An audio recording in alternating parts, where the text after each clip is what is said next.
առաջին մասով չկա մի բան, որ հնարավոր է գտնել։ Այո, իսկապես Արցախի ներկայացությունում ներողություն եմ խնդրում, սխալ ասեցի։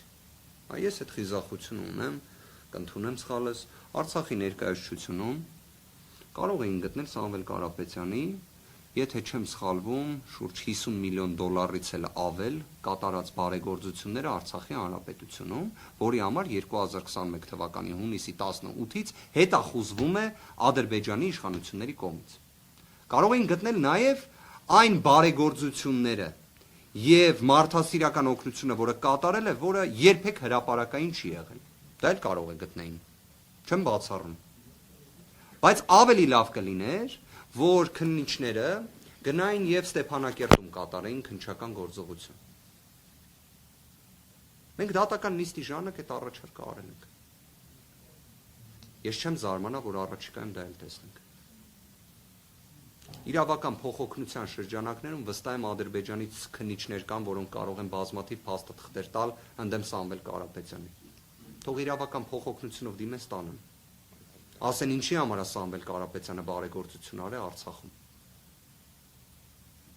Իսկապես դուք լուրջ գործընկերներ ջան, պատկերացնում եք Արցախի ներկայացությունում կարային Սամվել Կարապետյանի վերաբերյալ ինչ որ մի բան գտնեն։ Թվարկեց ինչ կարա լինի։ Նոր մեղադրանք եւ այլ տենց բան գոյություն չունի, բայց նաեւ մի բան էլ ասեմ։ Ես չեմ բացառի։ Հնարավոր օրինակ մինչև դեկտեմբերի ավարտը, որ Սամվել Կարապետյանը շնչում արտաշնչում է, դրա համար էլ թող մեղադրանք առաջադրեն։ Ինչի է շնչում արտաշնչում։ Ինչի է Հայաստանի Հանրապետությունում այդքան բարեգործություն արել։ Թող դրա համար էլ մեղադրանք առաջադրեն։ Իրականում թես ամենը կրկին եմ ուզում նշել։ Մարդկային գրված, չգրված բոլոր նորմերին։ Ինչ աստիճան է հակասում, վստահ եմ բոլորը գիտեն,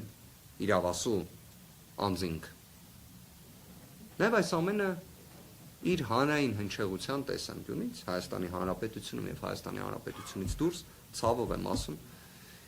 ի վերջո հետևանքներ ունենալու։ Նաև տպավորությունն է հետևյալը, մեղադրանքի որոշումը ձևավորումը, հետո նոր սկսում են ապացույցներով հիմնավորել, նույնիսկ նվազագույն կամ ես ուղղակի կներեք կալանավորման հարցն է գերխնդիրը, նոր վարույթը եւ այլն, միմյանց ուրեմն միացվել են շուրջ 7-ից 8 քրեական վարույթներ, որոնք ըստ էության փաստացի Սամվել Կարապետյանին վերաբերելի չի։ Կոչի դրվագը ավելի վերաբերելի է, զուտ իր մասով է, քան թե մյուս մնացած դրվագները։ Հիմա նպատակը ո՞րն է։ Պաշտպանական թիմի դիրքորոշումն եմ ասում, որը օբյեկտիվորեն հաստատվում է գործի նյութերով։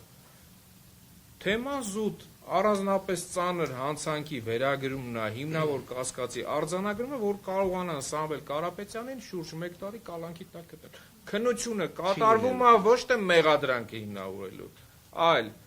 ենթադրյալ տվյալներով, նախաքննության գաղտնիքով քողարկված եւ այլն, հասնեն նրան, որ անձին կարողանան, որտեղ կոչի դրվագով արդեն 5 ամիսը լրացել էր եւ դրանով հնարավոր չէր։ Եվ փողերի լվացման դրվագը ի հայտ եկավ այն պահին, որ պահին այլևս հնարավոր չէր կոչի դրվագով արգելանքի տակ պահել կալանքը երկարացնել։ Իդեպ հիշեցման կարգով այդ ի հայտ գալն էլ եղավ հետեւյալ կերպ, Վճռաբեկ դատարանից պարզապես արձեռն գնաց եւ դատախազը ստացավ որոշումը։ Վերջին օրը, վերջին ժամերին հարցից։